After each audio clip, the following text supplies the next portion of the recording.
Hi, welcome to my podcast, Talking Travel with Wendy. I travel the globe interviewing really cool people in small hospitality and tourism businesses. Join me each week as I discover and share something or someone new with you. You can find more at www.travelwithwendy.net. And remember, it's always an adventure when you travel with Wendy.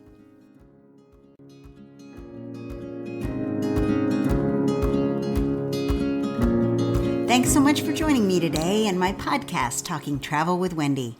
Today I'm going to talk about 48 hours in Philadelphia, PA, the city of brotherly love, Rocky, and so much more. Here are a few travel tips if you're visiting for a weekend or for a few days. My friend Heather took me around her old stomping ground and gave me a really full, fast tour. From where we stayed, what we ate, discovered, and explored, today I'll share with you our quick trip to Philly. First up, where we stayed. If you're only in Philadelphia for a few days, I definitely recommend staying in Old Town or Center City. We stayed at the Residence Inn by Marriott with great views from our window. The hotel offered a breakfast buffet and parking, and the buffet included pancakes, waffles, eggs, fruit, coffee, and juices, and had plenty of seating in the dining area. Center City is located near several restaurants, shopping malls, and not too far from the Independence Visitor Center and many of the historic sites. If you decide to stay closer to Old Town, just know that the price per night jumps a little bit and parking can be a little bit of a challenge. Not all hotels include it with their stay, and so we enjoyed walking and getting in a bunch of our Fitbit steps. So exploring Philadelphia, if you're just there for the weekend or 48 hours, like I was saying, you might want to narrow down what you can see because you just can't see it all. You definitely want to run the stairs at the Museum of Natural Art like Rocky did and take a picture with the statue. That's super fun to do. And then we visited the Independence Visitor Center or Independence Hall. I do recommend in my blog where to get the tickets in advance for the museum. It doesn't cost that much. It's less than $10 per person, but it does have timed every 15-minute ticket checks. And if you're in a group, lines tend to get longer and longer. And the park tour guides are super helpful. And I want to give them a shout out because they did a big thank you at the beginning of our tour to retired active duty servicemen and women. As a military spouse, this always warms my heart.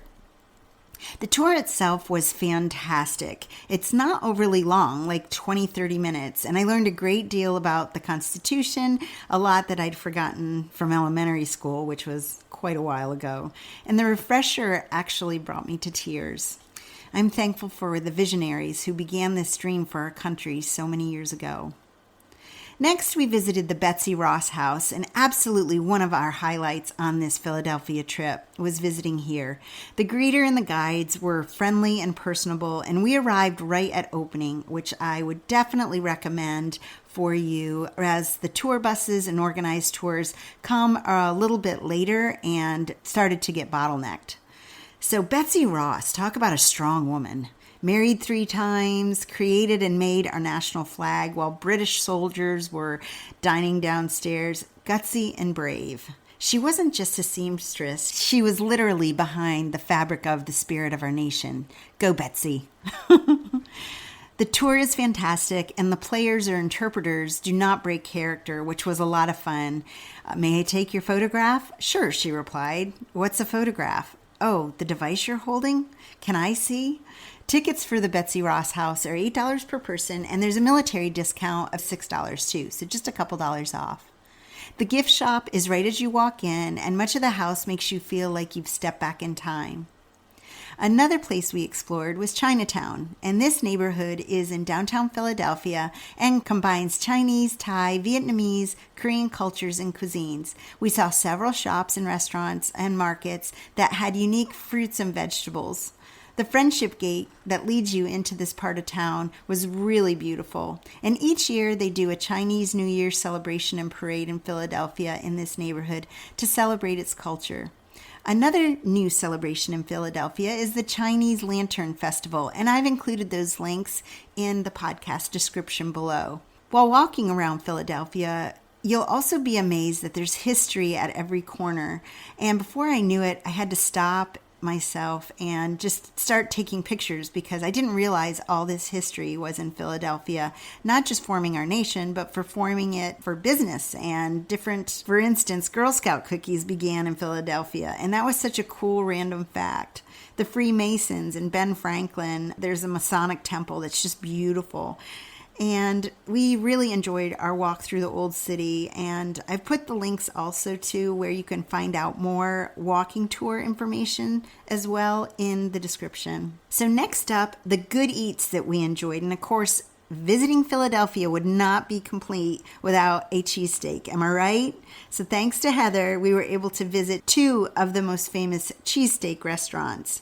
You can smell these iconic steakhouses blocks away. The first one was Pat's King of Steaks, and the second was Gino Steaks. Both offered the cheese with either provolone or the melty cheese. We ended up eating at Pat's King of Steaks, and it was really good. Both of these are located in the Little Saigon neighborhood, and parking was a little bit of a challenge, so pay attention to where you park and remember how to get back to your car. Another great place to eat is the Reading Terminal Market. This is one of the coolest eateries in Philadelphia. Opening in 1893, this market was built below the railroad tracks, which had to have been loud and amazing. What a rush. The market today has over 80 vendors, and some vendors are connected to the actual originators with family ties. 100,000 visitors visit the market every week, according to their website. And for over 100 years, this market has made it through ups and downs, recessions, depressions, and includes produce, meats, fish, groceries, etc., crafts and books, more and more. There's also a different array of restaurants that you'll definitely want to visit and revisit. One of the restaurants that we visited that I absolutely love was Barbuzzo. It's located in Midtown Village or Gayborhood, which is in the heart of Philly and has an awesome food, drink, and LGBTQ culture.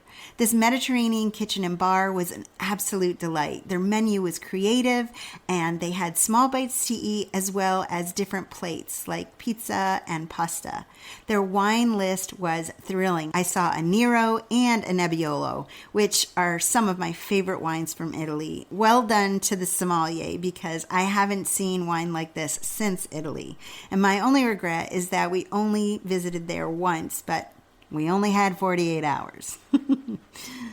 The next was McGillen's Old Ale House, and we were there right around St. Patrick's Day, so we had to stop at an Irish pub. And this is the oldest ale house, the oldest restaurant and bar running since President Abraham Lincoln took office. And I would say that they earned the right to be called the oldest. McGillen celebrated their 150th anniversary in 2010, and they keep going strong.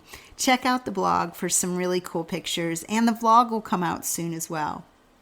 So Philadelphia to me felt like a big, huge neighborhood or neighborhood city, and it just was connected one neighborhood to another, making it into a city, but they were totally different, but yet they melded together. And we began to notice painted murals that adorned the brownstones and brick buildings, and we found ourselves slowly driving, which I'm sure drove the drivers behind us crazy. If you're traveling along America's East Coast, up or down 95, and you haven't visited our independent city, I'd highly recommend it. As you can see, 48 hours was just not enough. And if you're lucky, grab one of your BFFs and take her with you. Remember, it's always an adventure when you travel with Wendy. For more inspiration and travel ideas, visit my website, travelwithwendy.net. Ciao!